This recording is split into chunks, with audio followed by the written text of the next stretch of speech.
കഥാരചന അങ്ങനെയുള്ള മത്സരം, കഥാരചന പോലെയുള്ള മത്സരങ്ങളിൽ കവിതാരചന എല്ലാ ഉപന്യാസം അതുപോലെയുള്ള എല്ലാ മത്സരങ്ങളിലും പങ്കെടുക്കുമായിരുന്നു.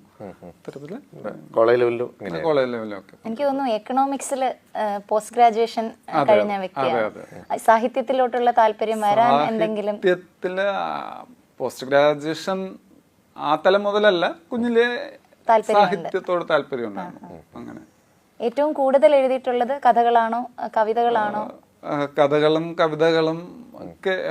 ഞാൻ ബ്ലോഗൊക്കെ ഉണ്ട്, സ്നേഹഗീതം എന്ന് പറഞ്ഞിട്ടൊരു ബ്ലോഗൊക്കെ ഉണ്ട്. അപ്പൊ ആ ബ്ലോഗില് 2007 മുതൽ തന്നെ എഴുതാറുണ്ട്.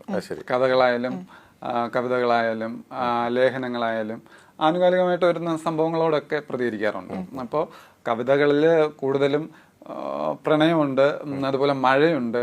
പിന്നീട് കൂടുതൽ കവിതകളും ഈ ആനുകാലികമായിട്ടുള്ള സംഭവങ്ങളാണ്. അതിനെ അത് ബേസ് ചെയ്താണ് കൂടുതലും എഴുതാറുള്ളത്. താങ്കൾ തന്നെ